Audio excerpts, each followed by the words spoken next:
Good afternoon, this is the exciting time. I'm going to give a short presentation on some ideas we've had to modify accreditation. I hope you've all had a chance to have a look at the draft. I know you were all sent links to it, and that's because after my little talk and a cup of tea or coffee to fortify,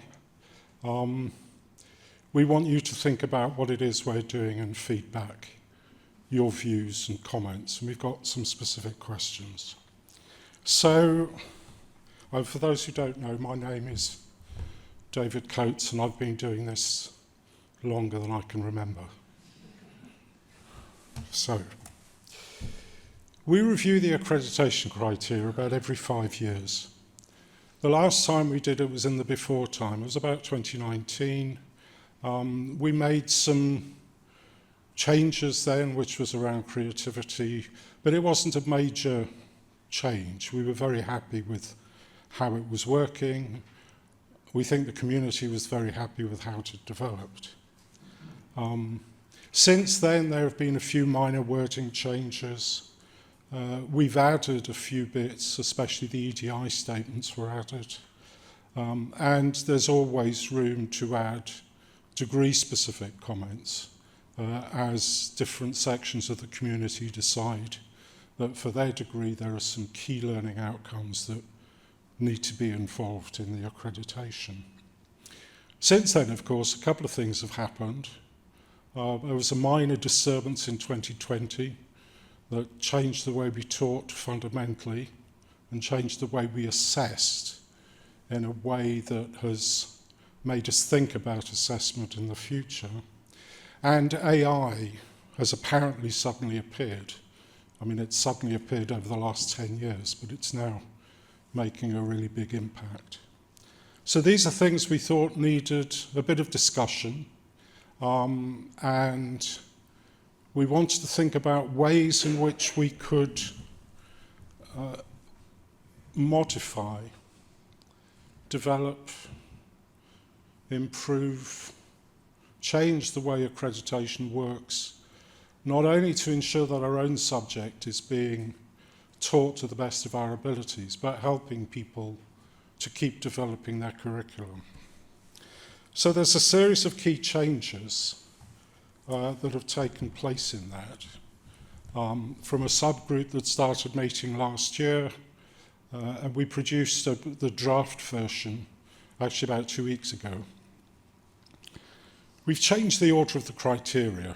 It doesn't sound terribly exciting, but we think what it does, especially with the other changes in there, is it sort of gives an order, a sequence of priority going through it. We've, in particular, reorganized the way that the critical thinking, the problem solving, and creativity sections were. Because we'd added creativity as an extra criterion last time, we didn't really merge it into the rest of the criteria very well. So there were a couple of points where problem solving came up, and you sort of, every time people looked at it, they were checking different things around the place. So rationalizing and reorganizing that seemed to be a sensible thing to do. And then we added a new criterion, assessment. It's become very clear over the past couple of years, since the end of the COVID experience, that assessment is one of the areas that's most suffered from the changes that were implemented to ensure students could still succeed through COVID, but where those regulations perhaps are hanging on too long going forward. The previous criteria emphasized assessment in the sense that we're always looking at the intended learning outcomes, and the assumption is that you're assessing those. We were beginning to feel that wasn't being looked at as closely as perhaps we should have been.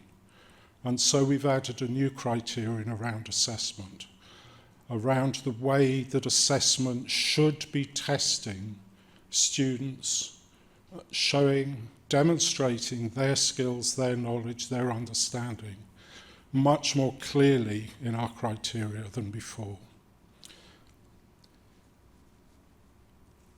We've done a lot of edits to what was Criterion 3, including addressing artificial intelligence and moving problem solving altogether into that new criterion with minor edits. And then the last big change is one that I'm sure we'll have more to talk about later, which is to merge the UK accreditations at degree level into a single structure. And I'll say a bit more about it, about each of these as we go on. So there's a new order. The capstone experience is still the most important outcome. It's the one that integrates all the knowledge, integrates all the skills, shows that they've developed as scientists in the end. Technical skills is still number 2. Biology is a technical subject. You may wish to have a debate about the use of the phrase hands-on science, which is still in there.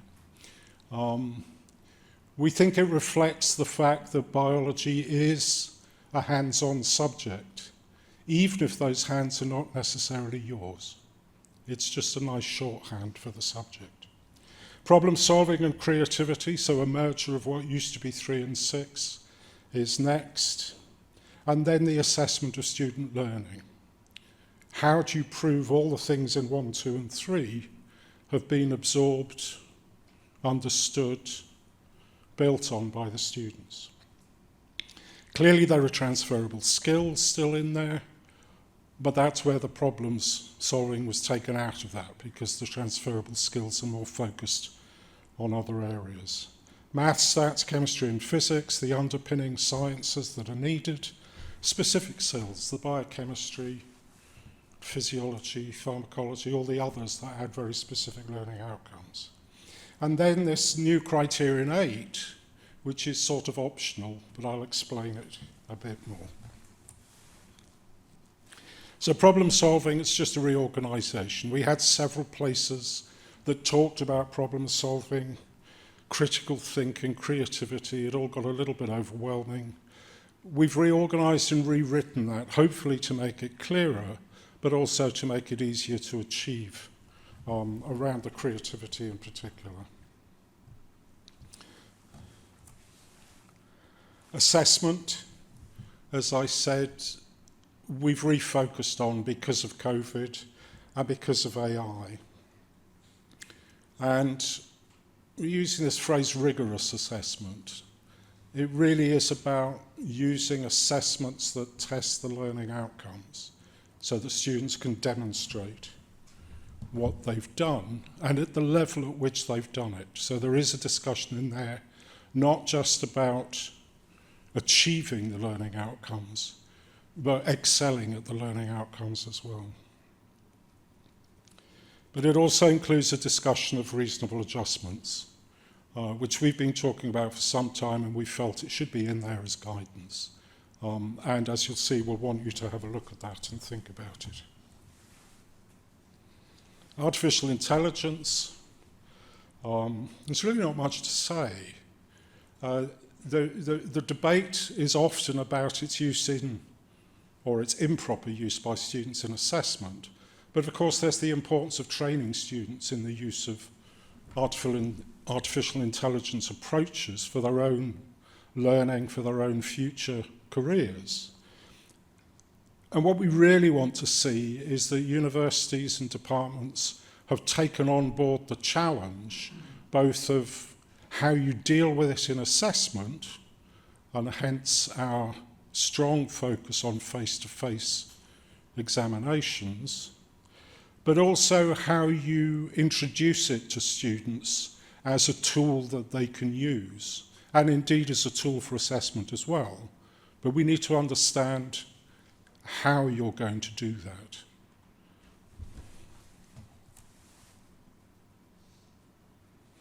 The last area of the 5 key points is this differentiation between accreditation and advanced accreditation. Richard spoke this morning about the development of the advanced first. There were reasons for that, in part because the emphasis was on research skills initially. It was also a smaller set to work with, gave us the opportunity to develop the skills, and then accreditation came along. And part of the problem we have at the moment is that those two are still treated as very different events when we come to a university, despite the fact that advanced accreditation assumes all the criteria in accreditation. So there was lots of room for confusion between the two. And we sometimes had these very strange meetings where you'd have an accreditation on the first day, you'd have advanced accreditation on the second day, you'd have some panicked phone calls between assessors from the different panels trying to work out what had been looked at and what hadn't been looked at. And none of it really made sense. So what we'd like to propose is that we have a new criterion which is applicable to those who wish to use it for what is now advanced accreditation, which just focuses on the period of practice. In other words, it just focuses on that master's level year in there. We still have to have a discussion about how you differentiate on advertising more than anything between accreditation and advanced accreditation. But it does follow what we've done with international accreditation. About a year ago, 2 years ago, we revised the international accreditation for a couple of reasons. One, to make it contextually more sensible for universities outside the UK, so trying to remove the UK-centric view of it, but also having separate routes depending on the level of project that was going on, the level of research that was going on. So international universities choose the route they wish to go down for accreditation, and what they get is route 1, route 2, route 3. And each one has a different meaning. How they then express that on their websites is controlled, but up to them in that sense. So we'd like to see if we can do something similar here. And we believe it'll make the whole thing easier because there would be a single accreditation event. Clearly cheaper all round. It's always a good thing. So we have a set of questions that we'd like you to think about after tea and coffee. And the first one is the one that Robert mentioned this morning, which is, should we be talking about behaviours, behavioural competencies? We do actually use the words within there, but we're not emphasising it. On the other hand, the benchmark talks about behaviours. Other levels we look at talk about behaviours. Is it something we should be specifically looking at as well?